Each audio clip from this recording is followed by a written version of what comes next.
সুপ্রিয় দর্শক, স্বাগত জানাচ্ছি বদ্যিবাড়িতে। বদ্যিবাড়ির ১৮৬তম পর্বের সঙ্গে আছি মুজাহিদ শুভ। আজ আমরা কথা বলবো বিশ্বমানের এন্ডোস্কোপিক সার্জারি নিয়ে। এ বিষয়ে কথা বলতে আমাদের সাথে যুক্ত হয়েছেন তিনজন অতিথি। চলুন শুরুতে তাদের সঙ্গে আপনাদের পরিচয় করিয়ে দেই। আমাদের সঙ্গে আছেন অধ্যাপক ডাক্তার মুস্তাফিজুর রহমান, বিভাগীয় প্রধান, সার্জারি বিভাগ, সোহরাওয়ার্দী মেডিকেল কলেজ হাসপাতাল। সঙ্গে আরও আছেন অধ্যাপক doctor AHM Tohidul Alam, chairman, surgery বিভাগ, বঙ্গবন্ধু শেখ মুজিব মেডিকেল বিশ্ববিদ্যালয়।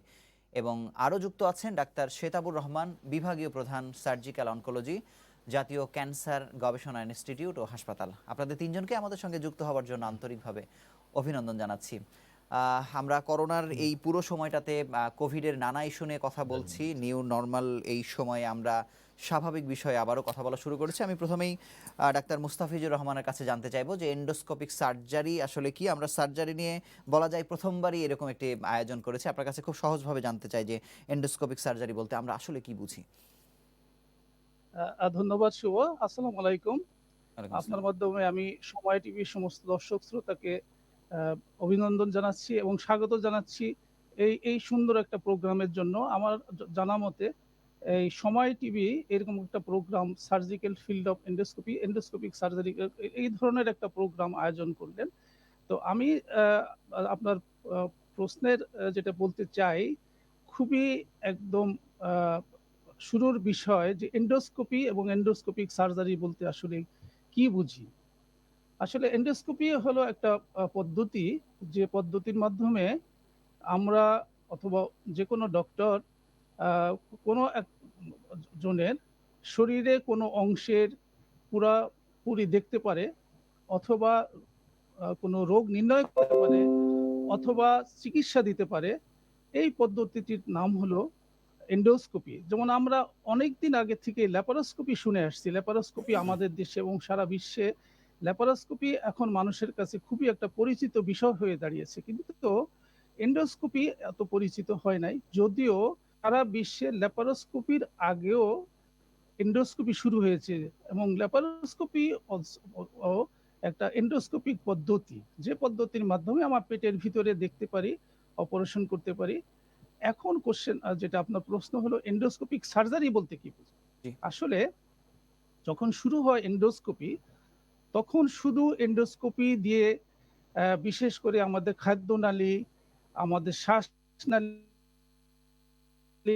এবং অন্যান্য, এই জন্য তখন বলা হয়তো শুধুমাত্র এন্ডোস্কোপি। কিন্তু এখন সারা বিশ্বে এই এন্ডোস্কোপি দিয়ে শুধুমাত্র দেখা হয় না, রোগ নির্ণয় করা হয়, সাথে সাথে রোগের চিকিৎসা দেওয়া হয়। সুতরাং এই কারণে বলা হয় যে এটা এন্ডোস্কোপি একটা সার্জারিও বটে। এটা হলো আপনার প্রথম হুম হুম হুম। প্রশ্নের উত্তর, যে আমরা এন্ডোস্কোপিক সার্জারি বলতে আসলে কি বুঝি। আচ্ছা, ধন্যবাদ। আমি এবং আমি যদি বলি একটু জি জি, আপনি বলেন বলুন জি, বলুন জি, বলুন বলুন। আমি যদি এন্ডোস্কোপি, তো আমি আমি দর্শক এবং শ্রোতাদের জন্য এন্ডোস্কোপি সম্বন্ধে একটু বলি। আসলে কি জিনিসটা, এটা হলো একটা খুবই সূক্ষ্ম একটা নল, যার সাথে আমাদের ছোট সূক্ষ্ম ক্যামেরা লাগানো আছে, লাইট লাগানো আছে, যেটা দিয়ে আমরা বিশেষ করে আমাদের খাদ্যনালী এবং অন্যান্য অংশ, যেটা যার খুব লুমেন আছে, যেটা যেটা ফাঁপা অংশ যদি বাংলায় বলি, এর ভিতর দিয়ে যে আমরা সরাসরি সার্জন, অথবা যদি আমি বলি ফিজিশিয়ান, সে নিজে দেখতে পারবে। এবং ওখান থেকে যদি সম্ভবপর হয়, তাহলে ওখান থেকে রোগ নির্ণয়ের জন্য, সাধারণত ক্যান্সার রোগের জন্য, ওখান থেকে আমাদের আমাদের মানে টিস্যু যেটা বলি আমরা, যদি আমাদের ভাষায় বলি, বাংলায় বলতে আমাদের জন্য একটু সমস্যা, টিস্যু নিয়ে আসতে পারে, যেটা ক্যান্সার কিনা কিংবা অন্য কোনো কিছু কিনা, অথবা পুরোপুরি চিকিৎসা দেওয়াও আসলে সম্ভব। এবং এটা এমন একটা জি। আপনার কাছে আসবো আমরা। সংযোগটি একটু সমস্যা হচ্ছে। আমি অধ্যাপক ডাক্তার তৌহিদের কাছে একটু জানতে চাইবো যে এন্ডোস্কোপিক সার্জারির আসলে সবথেকে বড় সুবিধাটি আসলে কি, কোনো ধরনের অসুবিধাও আসলে আছে কিনা। আমরা জানি যে এই এন্ডোস্কোপিক সার্জারির একজন পায়োনিয়ার আপনাকে বলা হয়। আপনার কাছে আসলে জানতে চাইবো সবথেকে বড় সুবিধাটি কি। ধন্যবাদ মুজাহিদ শুভ। আমাদের আজকে এই সময় টিভিতে আমাদের আমন্ত্রণ জানানোর জন্য আমি এবং আমার কলিগদেরকে। আসলে এন্ডোস্কোপিক সার্জারিতে যদি সুবিধা আমরা বলতে চাই, তাহলে আমি বলবো যে আমরা অনেক পেট কেটে যে বড় বড় যে অপারেশন করি, সেই অপারেশন গুলোর সাবস্টিটিউট হিসেবে অনেকগুলো এন্ডোস্কোপিক সার্জারি এখন মোটামুটি এস্টাবলিশড বলে দিব আমি। বিশ্বব্যাপী এটা মোটামুটি স্বীকৃত বলে নিব যে এই সার্জারিগুলো যদি আমরা এন্ডোস্কোপির মাধ্যমে করি তাহলে দেখা যায় যে, আমি যদি ছোট্ট একটা উদাহরণ দিই, যে অনেক সময় দেখা যায় আমাদের পেটের ভিতরে পিত্তথলিতে পাথর হয়, পিত্তনালীতেও পাথর হয়। পিত্তথলির পাথর অপারেশন করার জন্য আমরা ল্যাপারোস্কোপি করি, 1 দিন 2 দিন, অনেক সময় 3 দিন হাসপাতালে থাকতে হয়, মিনিমাম 1 দিন থাকে। কিন্তু পিত্তনালীর যে পাথর হয়, এই পাথরগুলো কিন্তু আমরা যদি মানে এন্ডোস্কোপির মাধ্যমে রিমুভ করি, তাহলে এটা হয় বিশেষজ্ঞ ভেদে হয়তো 10 থেকে 15 মিনিট, ম্যাক্সিমাম হয়তো 1 ঘন্টা লাগতে পারে, এবং রুগী চাইলে ওই দিন বিকালেই চলে যেতে পারে। এটা কিন্তু বড় অপারেশন। আর এই অপারেশন যদি আমরা পেট কেটে করি, তাহলে রুগীকে কমপক্ষে 2 সপ্তাহ 14 দিন হসপিটালে থাকতে হয়। তারপর একটা বড় একটা টিউব পেটে নিয়ে বাড়ি যায়। আবার ওই টিউবটা খুলতে আবার হয়তো 2 সপ্তাহ পরে আসতে হয়। রুগীর জন্য অনেক ভোগান্তি। এবং যদি মোট খরচ আমরা চিন্তা করি, তাহলে ইআরসিপি তে মানে এন্ডোস্কোপির মাধ্যমে পিত্তনালীর পাথর বের করতে যে খরচ হয়, তার কয়েক গুণ বেশি খরচ হয়। যদি 3 থেকে 4 গুণ বেশি খরচ হয়। এবং এই অপারেশন করে পেট কেটে পিত্তনালীর পাথর অপারেশন করা, এর ঝুঁকি অনেক বেশি, এবং কমপ্লিকেশন তো ডেফিনিটলি, মানে ঝুঁকি বলতে আমি যেটা বললাম, ঝুঁকি অনেক বেশি। তারপর অনেক সময় হয় দেখা যায় যে ওই পেট কেটে অপারেশন করার পর হয়তো দেখা যায় যে অনেক পাথর হলে 2-1টা পাথর আবার থেকেও যায়। এবং ওই থেকে যাওয়া যে পাথরগুলো আর ওই পেট কেটে আর বের করা দ্বিতীয়বার সম্ভব না। ওইটাকে কিন্তু আচ্ছা। আবার ইআরসিপি করে বের করা। তার মানে আমি বলতে চাচ্ছি, কতগুলো চিকিৎসা মোটামুটি এন্ডোস্কোপের মাধ্যমে করা, এটা মোটামুটি এস্টাবলিশড হয়ে গেছে। যদি আপনি মনে করেন যে 100টা কেসের ভিতরে বিদেশে হয়তো 95টা কেস হয়তো তারা ওই এন্ডোস্কোপির মাধ্যমে বের করছে। 5টা হয়তো যেটা পারা যায় না, মেশিনের সম্ভব নয়, সেটার জন্য পেট কাটা হচ্ছে। তাতে খরচও কম হয়, রুগীর কষ্টও কম হয়। আর সবচেয়ে বড় সুবিধা, যদি কোনো কারণে আমাদের ভুল করে পাথর একটা রয়ে যায়, সেটা এন্ডোস্কোপির মাধ্যমে কিন্তু আবারও বের করা সম্ভব। পেট কিন্তু দ্বিতীয়বার পিত্তনালীতে দ্বিতীয়, তৃতীয়বার অপারেশন করা এটা খুবই কিন্তু কষ্টসাধ্য এরপরেও কি সার্জনের জন্য। কোনো ধরনের এবং ঝুঁকি অথবা কোনো ধরনের বিশেষ কোনো অসুবিধার বিষয় এখানে আছে কিনা আপনার কাছে জানবো। অবশ্যই, অবশ্যই আমরা যেহেতু আমি আগেই বলে ফেললাম যে এটা এটা এক ধরনের সার্জারি। তা যেখানে সার্জারি সেখানে কিন্তু কমপ্লিকেশন থাকবেই এবং আছে, এবং এটা বিশ্বব্যাপী স্বীকৃত। যেমন ইআরসিপি আমরা যেটা বললাম, এন্ডোস্কোপির মাধ্যমে যদি আমরা পিত্তনালীর পাথর বের করি, তাহলে দেখা যায় হয়তো হাজারে বা লাখে একটা পেশেন্টে হয়তো কারো ব্লিডিং হয়, কারো ভিতরে হয়তো ওই প্রসিডিউরটা করার সময় নাড়ি ফুটা হয়ে যেতে পারে, বা কারো বেলায় দেখা যায় পরবর্তীতে হয়তো গা কাঁপা, মানে গা কেঁপে প্রচন্ড জ্বর আসে, মানে ইনফেকশন আমরা যেটা বলি। তার মানে প্যানক্রিয়াটাইটিস, কোলিনজাইটিস, কতগুলো টার্ম আছে, এগুলো হতে পারে। তো এই ঝুঁকি সব অপারেশনে, আমরা তো ওপেন অফ সার্জারি করি আমরা, যেমন আমরা ল্যাপারোস্কোপি করি, গলব্লাডার ল্যাপারোস্কোপির জন্য গোল্ড স্ট্যান্ডার্ড। কিন্তু তারপরেও দেখা যায় হয়তো গলব্লাডার অপারেশন করতে যে ভুল করে, ইচ্ছাকৃত ভাবে না, অনিচ্ছাকৃত ভাবে দেখা যায় পিত্তনালীতে আমরা জখম করে ফেলি, বা পিত্তনালী আমরা কেটে ফেলি। এটারে হাজারে বা লাখে একটা হলেও হচ্ছে, আমার দেশে না বিদেশেও হয়। তো এই ধরনের, আমি যদি জি। কমপ্লিকেশনের কথা বলেন, কমপ্লিকেশন যে কোনো সার্জারিতে আছে, আমার এন্ডোস্কোপিক সার্জারিতে আছে। কিন্তু আমরা যদি সবকিছু মিলে বিবেচনা করি, তাহলে এটা রোগীদের জন্য অনেক আরাম, হুম। সাশ্রয়ী বলবো, এবং সব দিক দিয়ে বিবেচনা করলে এটা একদম এটা আইডিয়াল চিকিৎসা। ধন্যবাদ। আমি আপনার কাছে আসবো। আমি ডাক্তার শেতাবুর রহমানের কাছে জানতে চাইবো যে এন্ডোস্কোপিক সার্জারির সাথে ক্যান্সারের চিকিৎসার একটি বড় ধরনের সম্পর্ক আছে। আমরা আসলে ক্যান্সার চিকিৎসায় এন্ডোস্কোপিক সার্জারির ভূমিকাটি আসলে কিরকম অথবা কতটা গুরুত্বপূর্ণ আপনার কাছে ব্যাখ্যা জানতে চাইবো। ধন্যবাদ শুভ সময় টিভি। অ্যাকচুয়ালি এন্ডোস্কোপির সাথে ক্যান্সার সার্জারির যথেষ্ট সম্পর্ক আছে। তবে এই মুহূর্তে আমি আমি আমার শ্রদ্ধেয় প্রফেসর ডাক্তার তৌহিদুল ইসলাম সম্বন্ধে একটি কথা বলতে চাই, যে উনি আমাদের দেশে এন্ডোস্কোপিক সার্জারি প্রথম চালু করেছেন, এবং উনি আমাদের দেশে সকল সার্জনদের এন্ডোস্কোপি শিখিয়েছেন। সেহেতু উনাকে আমি কৃতজ্ঞতা এবং ধন্যবাদ না জানিয়ে আমি পারতেছি না। তবে এখন আপনার প্রশ্নের উত্তর দিচ্ছি, যে আমাদের দেশে এন্ডোস্কোপিক সার্জারি যেগুলো করা হয়, আমরা মেইনলি আমাদের ক্যান্সার হাসপাতালে এখন আমরা প্যালিয়েটিভ ক্ষেত্রেই ব্যবহার করি। যেমন যদি ইসোফেগাসে খাদ্যনালী ক্যান্সার হয়ে যদি ক্যান্সার পুরো নালীটাকে চিকন করে ফেলে, মানুষ যখন খেতে পারে না, তখন আমরা এন্ডোস্কোপির মাধ্যমে বা টিউব ঢুকিয়ে দিয়ে খাওয়ার ব্যবস্থা করি। আবার খাদ্যনালীর নিচে যে পাকস্থলী আছে, পাকস্থলীর শেষ মাথাতেও আবার ক্যান্সার হয়ে আপনার যখন একেবারে নাড়িটা চিকন হয়ে যায়, তখন আমরা একটা টিউব ঢুকিয়ে দিয়ে আমরা খাওয়ার ব্যবস্থা, এটাকে বলা হয় প্যালিয়েটিভ। আর একটা কিউরেটিভ সার্জারি করা সম্ভব, যে কিউরেটিভ সার্জারিগুলো খুব যদি প্রাথমিক পর্যায়ে খাদ্যনালীতে ধরা পড়ে, তখন এটা এন্ডোস্কোপির মাধ্যমে পুরো অপারেশনটা করা সম্ভব। যার ফলে পরবর্তীতে এটা আর ওপেন সার্জারি বা পেট কেটে সার্জারি করার দরকার হয় না। তবে এক্ষেত্রে এই আর্লি স্টেজে বা প্রাথমিক পর্যায়ে রোগ নির্ণয় করতে হলে আমাদের দেশে মাস স্ক্রিনিং বলা হয়, যে একটা বয়সে যে 40-50 বছর বয়সে যখন মানুষ আসবে, যে এই সময়টা ম্যালিগন্যান্ট ক্যান্সার রোগগুলো বেশি হয়। এই সময় যদি আমরা প্রতিটা মানুষকেই আমরা ইসোফেগাস, স্টোমাক অথবা বৃহদান্ত্রের স্ক্রিনিং করি, মানে প্রতি বছরে একবার করে আমরা কলোনোস্কোপি অথবা এন্ডোস্কোপি করি, তাহলে প্রাথমিক পর্যায়ে ক্যান্সার হবে এবং এগুলো এন্ডোস্কোপির মাধ্যমে অপারেশন করা সম্ভব। তাহলে বড় যেমন রোগীর ভোগান্তি কম হবে, তেমনি বড় অপারেশন থেকে আমরা রোগীকে মুক্ত করতে পারবো। ধন্যবাদ। আমি ডাক্তার মুস্তাফিজুর রহমান স্যারের কাছে জানতে চাইবো যে এই এন্ডোস্কোপিক সার্জারির ক্ষেত্রটা আসলে কতটা বিস্তৃত, এই বিষয়ে যদি আপনি একটু পরিষ্কার করেন রোগীদের জন্য।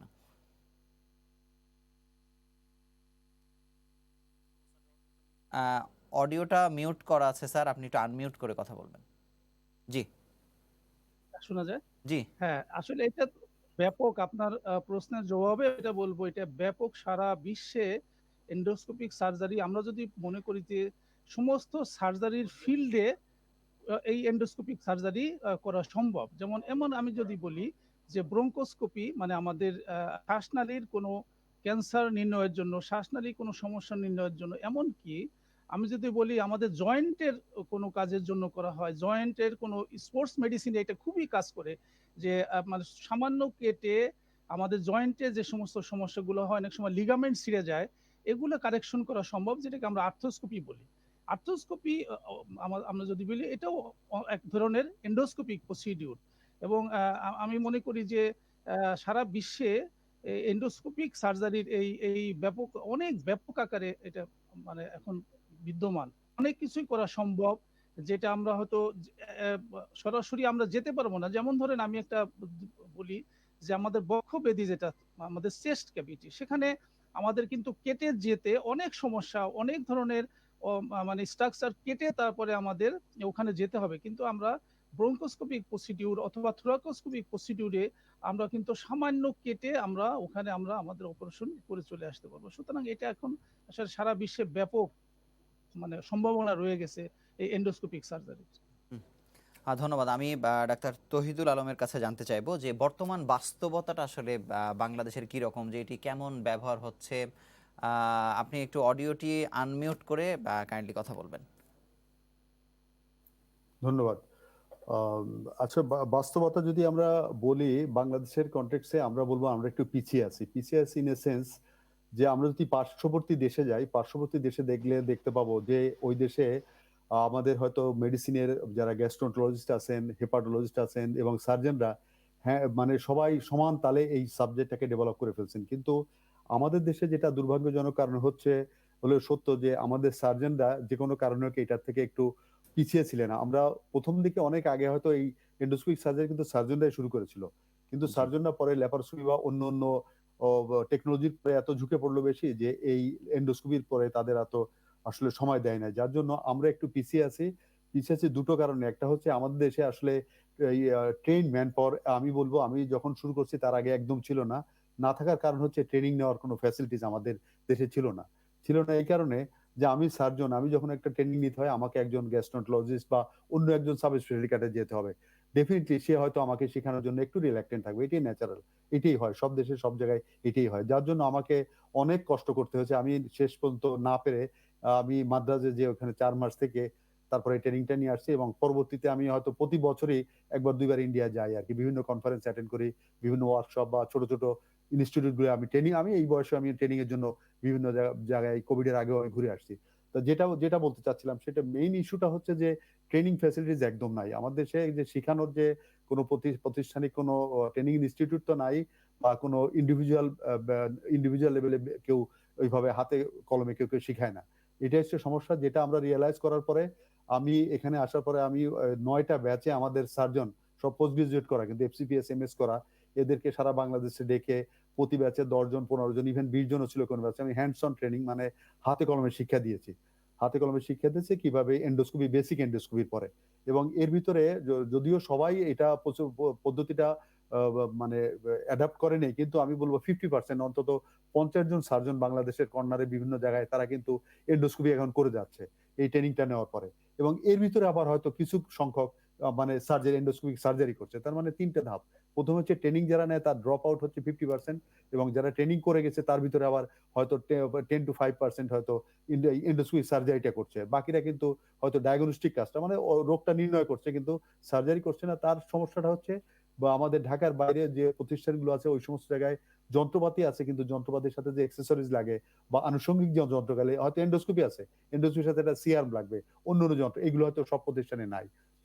দ্বিতীয়ত কথা হচ্ছে যে ট্রেন ম্যান পাওয়ার, যে তাদের যদি, যেহেতু আমরা এই এন্ডোস্কোপি সার্জারি ট্রেনিং কিন্তু হাতে কলমে এখনো আমি কাউকে দেয়নি, যারা নিজেরা উদ্যোগী হয়ে হয়তো আমার কাছে এসে দেখে বা বিভিন্ন প্রতিষ্ঠানে নিজেরা কাজ করে হয়তো আমি যাই, যেমন ঢাকা মেডিকেলে আমি মাঝে মাঝে বিভিন্ন তারিখে যে ওরা যখন করে আমি ওদের সাথে হেল্প করি। স্যার এইভাবে আমি চেষ্টা করি যে আপনার এই প্রশ্নেই আমি আপনার কাছে একটু জানতে চাইবো যে এইটি আসলে কোন মানে চিকিৎসা বিদ্যার কোন ডিসিপ্লিনের সাথে এন্ডোস্কোপিক সার্জারির মানে কানেকশনটা সব থেকে বেশি, কিন্তু রিলাক্টেন্ট যে কিছু কিছু চিকিৎসক অথবা যারা এখনো আছেন মানে তারা রিলাক্টেন্ট থাকার কারণে আমরা আসলে কতটা পিছিয়ে থাকছি আর কি, এই বিষয়টি একটু পরিষ্কার করবেন। ডেফিনেটলি আমরা রিল্যাক্টেন্ট থাকার কারণে আমরা পিছিয়ে আছি। যদি আজকে সমস্ত এটা মেইনলি যারা জেনারেল সার্জন, সার্জিক্যাল গ্যাস্ট্রোন্টারোলজি মানে পাকস্থলী, তারপরে নাড়ি, এগুলো নিয়ে একটা বৃহদন্ত ক্ষুদ্র আমরা যেগুলো চিকুন নাড়ি, মোটা নাড়ি আমরা যাই বাংলায় বলি, এগুলো নিয়ে যারা ডিল করে তাদেরই এগিয়ে আসা উচিত ছিল। কিন্তু দুটো কারণে হয়তো আমাদের সার্জনরা হয়তো অন্য অন্য প্র্যাকটিস নিয়ে হয়তো এত বেশি ব্যস্ত যে এইখানে ইনিশিয়ালি সময়টা দিতে অনেকে রাজি নাই। আসলে প্রথমত একটু সময় দিতে হয়। প্রথমে ট্রেনিং পিরিয়ডটা একটু, আমি বলবো যে লার্নিং কার্ভ যেটা একটু স্টিফ, এটা একটু ট্রেনিং সময় দিলে হয়তো পরবর্তীতে কিন্তু জিনিসটাকে ডেভেলপ করা যায়। তো প্রথম যে আর্লি ইনিশিয়াল যে ইনভেস্টমেন্ট বলবো, ইনিশিয়াল ইনভেস্টমেন্ট বলতে সময় দিয়ে যে জিনিসটা শেখা, এখানে আমাদের একটু রিল্যাক্টেন্সি ডেফিনেটলি আছে, যার জন্য হয়তো আমাদের এটা ডেভেলপ করে নাই। কিন্তু আমি আশা করি বর্তমানে অনেক নতুন নবীন সার্জনরা চলে আসছে, আমাদের মুস্তাফিজ আছে, মাশফিক আছে, অনেকে চলে আসছে এখন যারা এটা সিরিয়াসলি নিয়েছে, এবং আশা করি এটা হয়তো ডেভেলপ করবে সময়ের সাথে সাথে। আমাদের মনে হয় এটা ডেভেলপ করে যাবে। স্যার আপনার কাছে আসবো, আমি ডাক্তার শেতাবুর রহমানের কাছে একটু জানতে চাইবো যে বাংলাদেশে ক্যান্সারের চিকিৎসার ক্ষেত্রে এন্ডোস্কোপিক সার্জারি ব্যবহার হয়ে থাকে সেটা আমরা জানি, কিন্তু কতটা বিস্তৃত হচ্ছে, ব্যবহার আসলে বাড়ছে কিনা, ইউজ টু হচ্ছেন কিনা ক্যান্সারের চিকিৎসকরা, আপনার কাছে পর্যবেক্ষণ জানতে চাইবো। এন্ডোস্কোপিক সার্জারি ক্যান্সার চিকিৎসার জন্য দিন দিন বাড়তেছে। আমরা প্রথমত শুরু করেছিলাম প্যালিয়েটিভ সার্জারি, এখন আমরা এন্ডোস্কোপির মাধ্যমে প্রি-নিওপ্লাস্টিক কন্ডিশন কিছু আছে, মানে ক্যান্সারের পূর্বর মুহূর্ত যেগুলো, যেমন বলা হয় গ্যাস্ট্রিক পলিপ, ইন্টেস্টাইনাল অ্যাডেনোমাটাস পলিপ, এই পলিপগুলো না আমরা এক্সিশন করি, এবং এই এক্সিশন ম্যাটেরিয়ালগুলো মাংসগুলো আমরা আমার পরীক্ষা নিরীক্ষার মাধ্যমে দেখে থাকি। তো এই এন্ডোস্কোপিক সার্জারি অ্যাকচুয়ালি আমরা ক্যান্সার হাসপাতাল যেমন করতেছি, তেমন ব্যক্তি পর্যায়ে বিভিন্ন এন্ডোস্কোপিক সার্জনরা যারা আছেন আমাদের দেশে, তারা এই কাজটা করে যাচ্ছে। ধন্যবাদ। আমি ডাক্তার মুস্তাফিজুর রহমান কাছে জানতে চাইবো যে আসলে রোগ প্রতিরোধের ক্ষেত্রে আসলে এই সার্জারি কতটা গুরুত্বপূর্ণ ভূমিকা পালন করে এবং কোন সময়টি বেশি গুরুত্বপূর্ণ, যখন এন্ডোস্কোপিক সার্জারি করলে রোগীরা আসলে বেশি সুরক্ষা পেতে পারেন।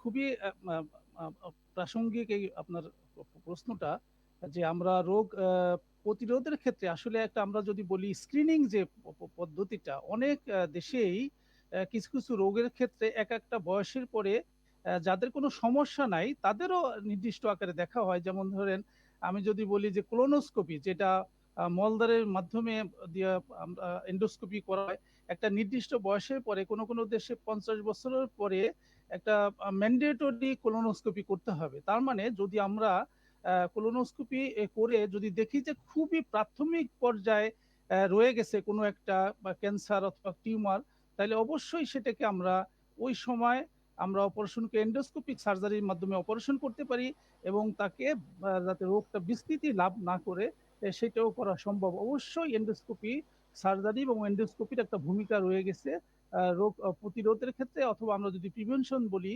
এটার ভূমিকা রয়ে গেছে, আর ভূমিকা আছে।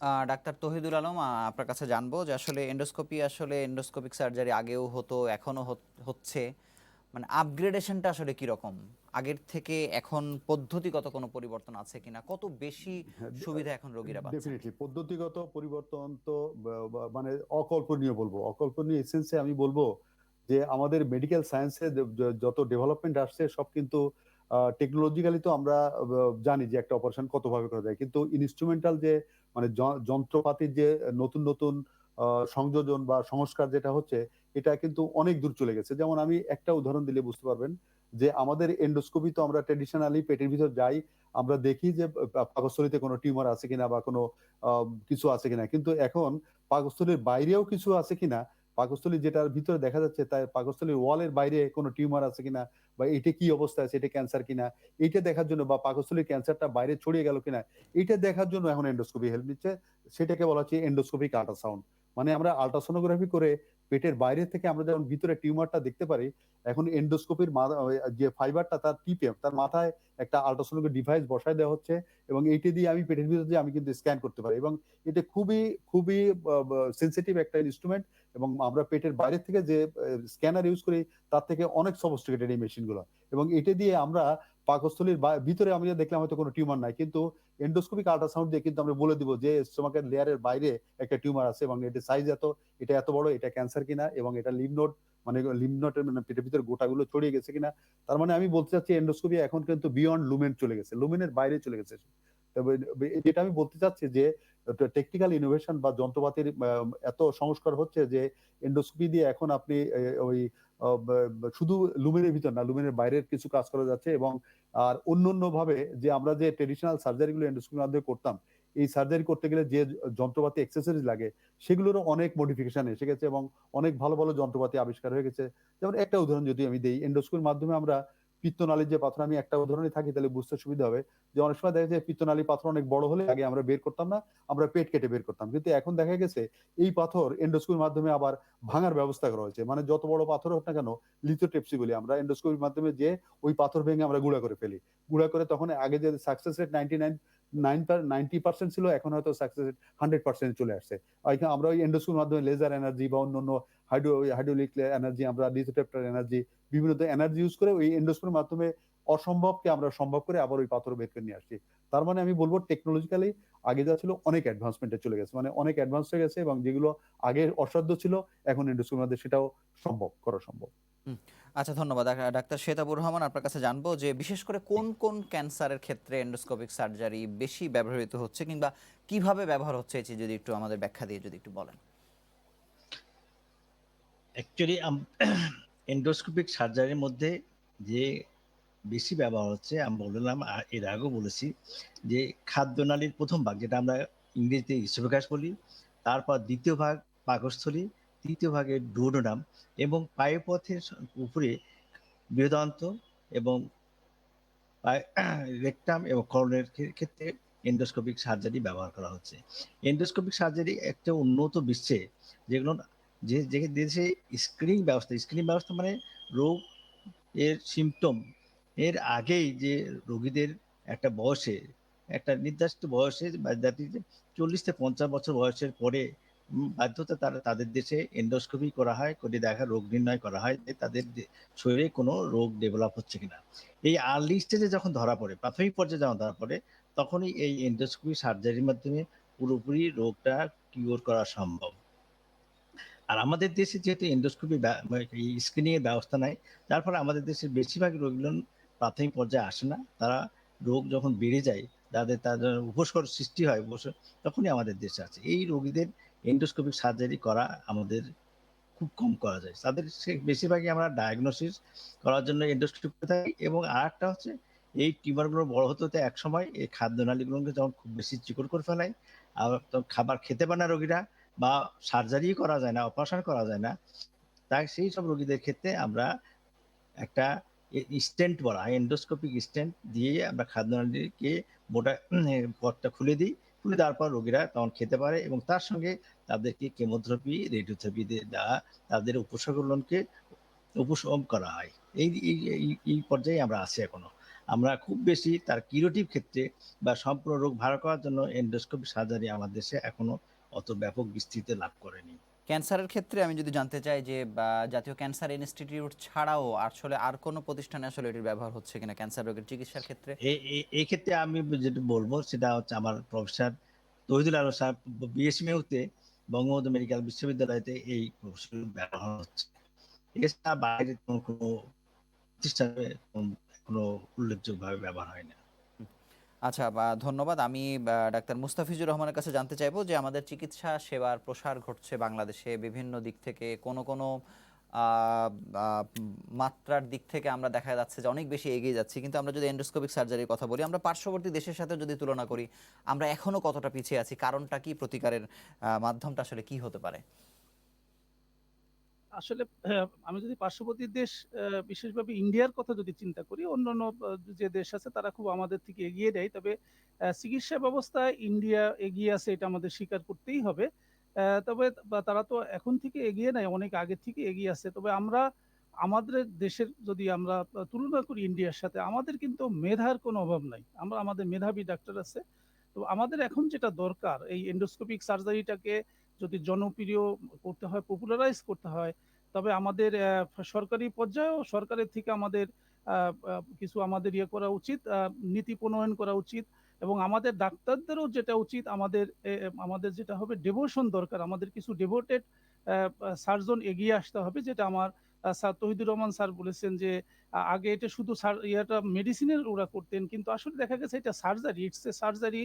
এবং যদি কোনো এন্ডোস্কোপিক করতে যে কোনো সমস্যা পড়ে, আসলে আমরা সার্জনরাই সেইটা সমস্যাটাকে কারেক্ট করি আমরা। সুতরাং আমাদের সার্জনদের এগিয়ে আসতে হবে, বিশেষ করে তরুণ যারা আছে, তরুণ সার্জন যারা, এদের এগিয়ে আসতে হবে এবং স্পেসিফিক এন্ডোস্কোপি রিলেটেড, মানে এন্ডোস্কোপিতেই কনফাইন্ড থাকতে হবে। যেমন আপনারা এখন জানেন যে চিকিৎসা বিজ্ঞানটা এখন কিন্তু এরকম নাই যে একজন ডাক্তার সবকিছু করবে। আসলে সেই কনসেপ্টটা চলে গেছে অনেক আগে।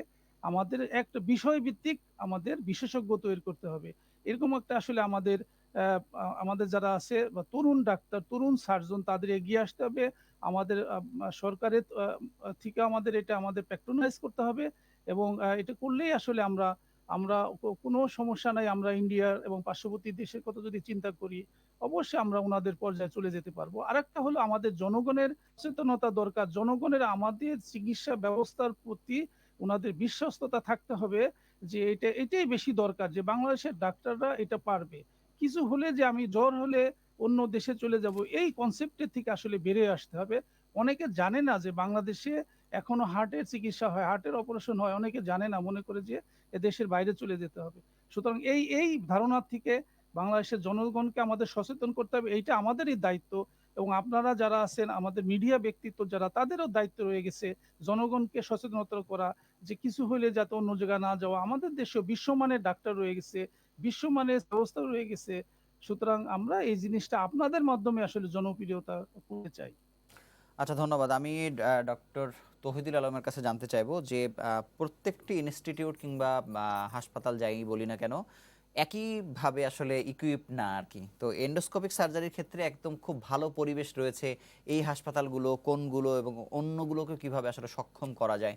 আমরা কোন জায়গায় পিছিয়ে আছি, যদি একটু তারতম্যের বিষয়টি আপনার কাছে জানতে চাই। আমরা তারতম্য বলতে আমরা বলবো যে আসলে আগেই বললাম, যেহেতু আমাদের সার্জনরা এটা কখনো করতেন না, যার জন্য সরকারি কোনো হসপিটালে এইভাবে ডিপার্টমেন্টটাই নাই। যে এন্ডোস্কোপি ডিপার্টমেন্ট, যে এন্ডোস্কোপ, কোলোনোস্কোপ বা ইআরসিপি ফাইবার নিয়ে যে একটা ডিপার্টমেন্ট, এটা কোনো হসপিটালে হয়তো ওইভাবে হয় নাই। এখন আমাদের নতুন জেনারেশন সার্জনরা তাদের চেষ্টা করার জন্য বিভিন্ন হাসপাতাল কিন্তু এটা কেবল শুরু হয়েছে, এটা ভালো লক্ষণ।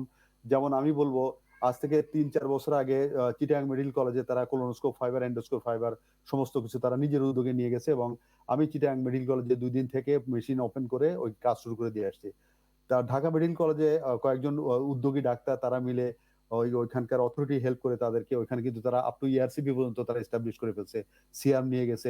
তার মানে আমার মনে হচ্ছে উদ্যোগের অভাব আমাদের। যদি কেউ উদ্যোগী ডাক্তার থাকে, আমাদের সরকার কিন্তু, সরকারের সদিচ্ছা আছে, সরকারকে যদি আমরা বুঝাতে পারি যে আমি এই কাজটা জানি, আমাকে দিতে হবে। গভর্নমেন্ট যে দিচ্ছে না আমি তা দেখি না। ঢাকা মেডিকেল কলেজে যদি দেয়, ঢাকা মেডিকেল কলেজে কিন্তু এন্ডোস্কোপির পুরো সেট আপ এখন হয়ে গেছে, একদম নতুন মেশিন চলে আসছে, এবং আমার সার্জনরা কিন্তু কাজ শুরু করছেন এখানে। তো ওইভাবে আমি আমার অনুরোধ করব প্রত্যেকটা প্রতিষ্ঠানে যারা মিড লেভেল বা সিনিয়র সার্জন আছে তারা যদি উদ্যোগ নেয়, তাহলে গভর্নমেন্টের কাছ থেকে পার্সু করে এই জিনিসটা আনা কিন্তু ডিফিকাল্ট ব্যাপার না। গভর্নমেন্ট কিন্তু তাদের স্টোরে কিন্তু এই এন্ডোস্কোপি ফাইবার আমি জানি পড়েও আছে, অনেক ফাইবার পড়ে আছে, সিএমএসডি তে পড়ে আছে, যেগুলো হয়তো চালানোর লোক নাই। কিন্তু এগুলোকে তো নিতে হবে কাউকে উদ্যোগ নিয়ে। তা আমি যেটা মনে করি আমাদের উদ্যোগের অভাব। আর একটু প্রতিবন্ধকতা থাকবে, হয়তো অন্য সাবজেক্টের লোকজনে চাইবেন না, অনেক প্রতিষ্ঠানে থাকে এটা শুরুতে থাকবে। তারা হয়তো চাইবে না যে সার্জনরা এটা করলে হয়তো তাদের জন্য আসলে ক্ষতি কারোর জন্য হয় না। সাবজেক্ট যদি ডেভেলপ করে পেশেন্টও বাড়বে এবং তাদের রোগীও বাড়বে। ক্ষতি এটা একজনে করলে আরেকজনের যে ক্ষতি হবে আমি বিশ্বাস করি না। কেন তো ওই জন্য আমি আমার অনুরোধ থাকবে যে সার্জনরা বিভিন্ন প্রতিষ্ঠানে তারা ব্যক্তিগত উদ্যোগ নিয়ে যদি চেষ্টা করে, তাহলে যদি আমরা ছোটখাটো ইউনিট হিসেবে ডেভেলপ করতে পারি, আস্তে আস্তে হয়তো এই ইউনিটগুলোকে আমরা এন্ডোস্কোপিক সার্জারি ইউনিট হিসেবে আমরা রূপান্তরিত করতে পারবো। এই সময়ের ব্যাপার, কিন্তু এটা সম্ভব।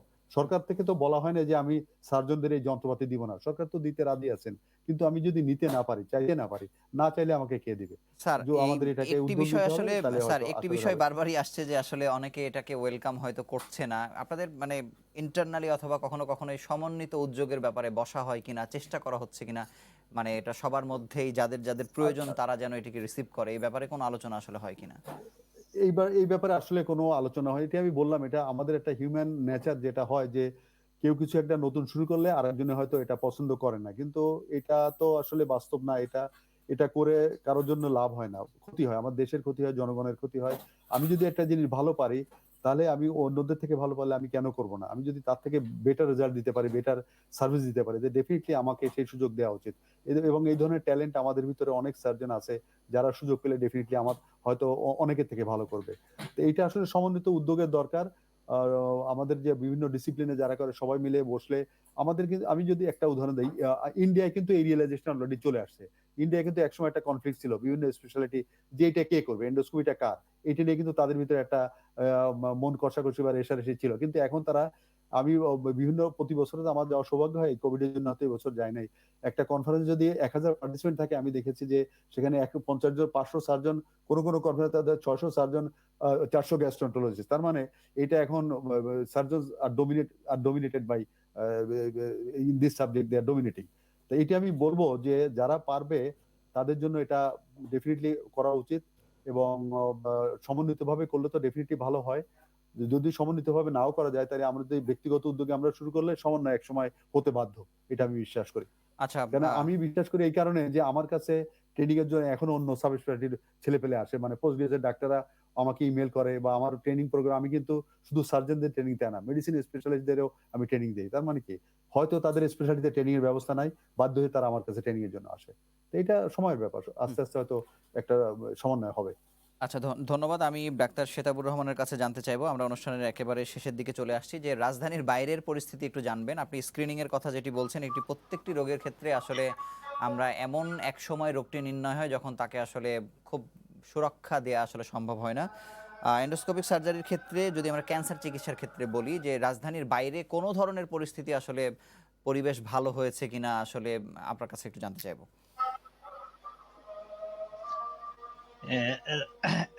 রাজধানী বাইরে তো কিছু কিছু যেখানে এন্ডোস্কোপি প্রসিডিউর আছে, সেখানে সবাই ফিজিশিয়ানরাও কিছু কিছু ক্ষেত্রে ওই যেটা বললাম প্রি ক্যান্সারার কন্ডিশন, যেগুলো পলিপ বলি আমরা, এই পলিপেক্টমি করা হয়। এবং আমি অনেকগুলো নিয়ে জানি যারা গ্যাস্ট্রোলজিস্ট আছে বা সার্জন যারা এন্ডোস্কোপি করতেছে, তারা এই প্রসিডিউরটা করতে হবে।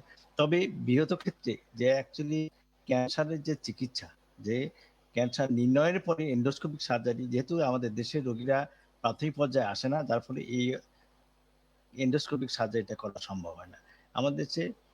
নিউ ক্যান্সারের পূর্বের যে মুহূর্ত পলিপ, এই পলিপেক্টমিটাই শুধু করা হয়, তাছাড়া বড় কোনো এন্ডোস্কোপিক সার্জারি করা হয় না। ধন্যবাদ। আমি মুস্তাফিজুর রহমান স্যারের কাছে একটু খরচের প্রসঙ্গে একটু জানতে চাইবো, যে স্যার বলছিলেন যে এখানে কাটাছেঁড়া ছাড়াই খুব সহজেই সার্জারি করেই রোগী সাথে সাথে বাড়িতে চলে যেতে পারে। এই যে বিশেষ যে সুবিধাটি, সেক্ষেত্রে খরচের প্রসঙ্গ আসলে বেশি কিনা, একটু তারতম্যের ব্যাখ্যাটা যদি একটু দেন।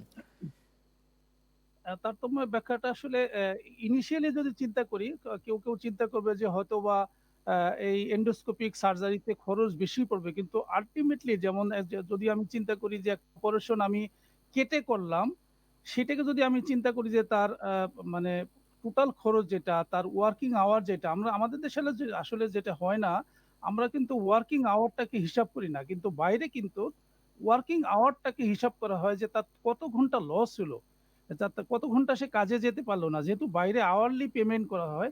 সুতরাং ওইভাবে যদি আমি হিসাব করি, অবশ্যই এন্ডোস্কোপি সার্জারিতে খরচ অনেক কম, এবং অন্য অন্য প্রসিডিউর যেটা আছে সেটাতে খরচ অবশ্যই বেশি। প্লাস আমি যদি চিন্তা করি, আমার তো তহিদ স্যার যেটা বলেছিলেন যে কেটে অপারেশন করলে যে ইনফেকশনের সম্ভাবনা, তার পরবর্তী পর্যায়ে আরো সম্ভাবনা, অনেক সময় রুগীরা অনেকদিন যাবত ব্যথায় ভুগে ঠিকমতো কাজ করতে পারে না, এই সব কিছু যদি আমি আমি তুলনা করি, তবে অবশ্যই এন্ডোস্কোপিক সার্জারিতে খরচ কম। কিন্তু প্রাথমিকভাবে হয়তো অনেকে চিন্তা করে যে আমার অনেক টাকা চলে গেল, কিন্তু ইন দ্য লং রান হিসাব করলে আসলে এন্ডোস্কোপিক সার্জারিতে খরচ অনেক কম দেন আমাদের যদি আমরা কেটে অপারেশন করি।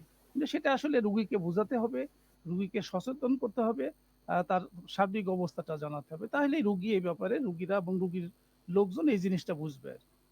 আচ্ছা, ধন্যবাদ। আমরা চিকিৎসকরা রিসিভ করছেন কি না করছেন সেটি পরের বিষয়। আমি ডক্টর তহিদুল আলমের কাছে জানতে চাইবো যে একজন রোগী কখন বুঝবেন যে তার স্বজন অথবা যারই হোক না কেন এন্ডোস্কোপিক সার্জারিটা কখন করানো প্রয়োজন, এবং এটি রোগীদের মাঝখানে বেশি পপুলার করার কোনো রাস্তা অথবা পথ আসলে আছে কিনা, তাদের কাছে সহজবোধ্য করার কোনো সুযোগ আছে কিনা, অথবা এখানে কোনো চ্যালেঞ্জ আছে কিনা স্যার বলবেন। আসলে রোগীদের কাছে এখন তো দুটো গ্রুপের পেশেন্ট আছে। আমাদের একটা গ্রুপ আছে যারা আমি বলবো অশিক্ষিত না, হয়তো অশিক্ষিত বলবো না, ওই সেন্সে বলবো তারা হয়তো বাইরের সঙ্গে যোগাযোগ কম আছে, জানে কম, তাদের জন্য আসলে সমস্যা। তারা আসলে কোথায় গেলে ভালো হয় বা কোনটা ভালো জানবে না। কিন্তু যারা একটু আমরা এডুকেটেড বা শিক্ষিত লোকজনের জন্য আমি বলবো, একটা মেসেজ দিতে চাই যে আপনি যদি ইন্টারনেট বা যে কোনো ওয়েবসাইটে গেলে, যেখানে গেলে দেখবেন যে আপনার পার্টিকুলার একটা রোগ হলে আপনি যদি দেখেন যে অল্টারনেট ট্রিটমেন্ট কি কি আছে, আপনি মোস্ট অফ দ্য রোগের বেলায় দেখতে পাবেন যে একটা অপশন এন্ডোস্কোপিক্যালি ডেফিনেটলি থাকবে। যদি থাকে তাহলে আপনাকে এটা এক্সপ্লোর করা উচিত, এটাকে দেখা উচিত, কেননা এটার জন্য অনেক সুবিধা আছে আপনার। সুবিধা আমরা আগেই বলে ফেলছি, খরচ, কষ্ট, হসপিটালাইজেশন সবকিছুর দিক দিয়ে অনেক বেটার। আর একটা জিনিস হচ্ছে যে অনেক সময় দেখবেন যে, আমি যেটা ওই আমাদের সেতাবের সাবজেক্ট নিয়ে আমি একটু বলি, সেতাবুর রহমানের, যে আমাদের দেশে যে ক্যান্সারের রোগীরা আসে, মোস্ট অফ দ্য ক্যান্সারের রোগী দেখা যায় শেষ স্টেজে আছে। ডাক্তারদের কাছে গেলে বলে আপনার জন্য আর কিছু করার নাই, আপনি বাসায় চলে যান বা কিছু একটা। বা দেখা গেল যে জন্ডিস হয়ে গেছে, আর সার্জন বললো যে আপনার এটা অপারেশনের যোগ্য না। কিন্তু তখনও কিন্তু আমাদের এন্ডোস্কোপি রোল থেকেই যায়। আমরা জন্ডিস হয়ে গেলে এন্ডোস্কোপিক, আমি যদি বলি যে পিত্তনালী বা লিভারের ক্যান্সারে দেখা যায় যে 95% ক্ষেত্রে কোনো অপারেশনই চলে না আমার দেশের কনটেক্সে। বিদেশে হয়তো 80% এর অপারেশন চলে না, 20% চলে, কিন্তু আমাদের দেশে আসে কিন্তু আরো লেট। তখন দেখা যায় এটা প্রায় 95% এর বেশি কিছু কিছু ক্যান্সারের ক্ষেত্রে অপারেশন চলে না। তখন এই 95% ক্ষেত্রে কিন্তু আমরা 1 থেকে 1.5 বছর বাঁচিয়ে রাখতে পারি। পেলিয়েশন করে একটা স্টেন্ট দিলে তার জন্ডিসটা কমে যায়। রোগী ক্যান্সার নিয়ে থাকে কিন্তু দেখা যায় শারীরিক মানে হয়তো একটু ভালো থাকে, সে একটু বেটার ফিল করে। তো এই ধরনের কতগুলো ক্ষেত্র আছে যেখানে আমরা যদি ডেফিনিট কিছু করতে না পারি, আমরা পেলিয়েশন যেটা বলি, যে রোগীকে সাময়িকভাবে একটু সুস্থ রাখার জন্য বা যে কয়দিন বাঁচে কোয়ালিটি অফ লাইফটা একটু ভালো রাখার জন্য আমরা করতে পারি। তো এইটা আমার এটা আসলে এই মেসেজটা পৌঁছানো আমাদের ডাক্তারদের পক্ষে সম্ভব না। এই কারণে যদি আমি একটা পেপারে অ্যাড দেই বা আপনাদের কোথাও কোনো পেপার দেই, এটা এটা আসলে আমাদের ইথিক্স এর বাইরে, আমরা পারি না। আমরা যেটা পারি, এই আপনাদের মাধ্যমে বিভিন্ন মিডিয়ায় যদি এই ধরনের আলোচনা হয়, আমার দর্শকরা যদি এই আলোচনাগুলোর গভীরভাবে শোনেন, তাহলে হয়তো তারা একটা জিনিসটা বুঝতে পারবেন যে চিকিৎসার বিভিন্ন ধরন আছে এবং কোনটা সুবিধা কোনটা অসুবিধা। এটা তাহলে আমরা এই জিনিসটা কিন্তু আমরা আপনাদের মাধ্যমে, একমাত্র আপনারাই না পারেন এই কিন্তু জিনিসটা স্যার, ডিসিমিনেট করতে। যখনই কোনো একটি সর্বাধুনিক বিষয় জাতির সামনে অথবা কোনো দেশের সামনে হাজির হয়, চিকিৎসা বিদ্যায় সংযোজন হয়, তখন কিন্তু এটি নিয়ে অনেক বেশি আলোচনা হয়। কিন্তু এন্ডোস্কোপিক সার্জারি আমরা ভেতরে ভেতরে হয়তো শুনছি যে অনেক দূর এগিয়ে গেছে, অনেক ভালো কিছু হচ্ছে, রোগীদের সুবিধা হবে। কেন এটি সাধারণ মানুষের কাছে আসছে না? এখানের পেছনের কোনো রহস্য আছে কিনা স্যার? আসলে একটা কারণ আমি বললাম, আমরা প্রচার বিমুখ। আমাদের ডাক্তারদের ভিতরে কিছু আছে দেখবেন যে হয়তো অনেক বেশি প্রচার করে, যেটা আবার আমরা সবাই পছন্দ করি না। জি প্রচার স্যার। আসলে করা ওইভাবে ওপেনলি নেকেডলি প্রচার করার কোনো যুক্তি নাই। আমরা যেহেতু প্রচার বিমুখ, যার জন্য আমাদের লোকজনও জানে না। কিন্তু এইখানে আপনাদের একটা বড় রোল রয়ে গেছে, যে আপনারা যদি মনে করেন যে জেনুইন ভাবে যে কোন জিনিসটা প্রচার হওয়া দরকার বা কোনটা হলে লোকজনের সুবিধা হয়, এই ধরনের অনুষ্ঠানের মাধ্যমে যদি আপনারা ছোট ছোট সাবজেক্ট, শুধু এন্ডোস্কোপি না, অন্যান্য অনেক এরিয়া আছে যেগুলো বাংলাদেশে কিন্তু আমরা প্যারালেল, আমি বলবো, আমরা এন্ডো আল্ট্রাসাউন্ড আমরা এখানে করছি, এন্ডোস্কোপিক সার্জারি সবই করি, কিন্তু লোকজন জানে না। এখন আমাদের পক্ষে তো আর সম্ভব না, ধরেন প্রত্যেকে যে বলা যে ভাই আসেন এন্ডোস্কোপিক সার্জারির জন্য আসেন, কিন্তু আপনারা এই মিডিয়া জি। আপনারাই পারেন এই সাবজেক্টগুলো যদি মাঝে মাঝে এই ধরনের ওয়েবিনার বা এই ধরনের অনুষ্ঠান করে প্রচার করেন, তাহলে ডেফিনেটলি হয়তো হুম। সময়ের সাথে সাথে লোকজন এটা জেনে যাবে হুম। এবং লোকজন উপকৃত হবে। আচ্ছা, অসংখ্য এটা ধন্যবাদ। ডেফিনেটলি কাউকে জানাতে হবে। আপনাদের জি। দায়িত্ব এটা জানানো। যে অবশ্যই আমরা আমাদের কাজ দায়িত্ব করা, কাজ আমরা করব, কিন্তু দায়িত্ব তো কাউকে না কাউকে আমরা জানাতে হবে। দায়িত্ব নিয়েছি এবং ধন্যবাদ। নিলাম স্যার। আমরা অবশ্যই চেষ্টা করব টিভি প্রতিবেদনের মাধ্যমে ওইটিকে ছড়িয়ে দেওয়ার জন্য। আমাদের মূল লক্ষ্য উদ্দেশ্য আপনাদের বা আমাদের যাদেরই বলি যে সাধারণ মানুষকে সহজ চিকিৎসা ব্যবস্থার সাথে পরিচয় করিয়ে দিয়ে এবং অ্যাডপ্ট করা আর কি। তো আপনারা ভালো থাকবেন, সুস্থ থাকবেন এবং দর্শক আমাদের সঙ্গে যুক্ত থাকার জন্য আপনাদেরও আন্তরিকভাবে অভিনন্দন জানাচ্ছি। আপনারা এই পুরো অনুষ্ঠানটি দেখলে জানতে পারবেন যে আসলে এন্ডোস্কোপিক সার্জারি নিয়ে কি ধরনের সুবিধা আসলে রোগীরা পাবে। তো এই ছিল আজকের মতো। আগামী পর্বে আবারও নতুন কোনো বিষয় নিয়ে হাজির হব বদ্যিবাড়িতে। সেই সময় পর্যন্ত ভালো থাকুন, সুস্থ থাকুন এবং সঙ্গে থাকুন সময়।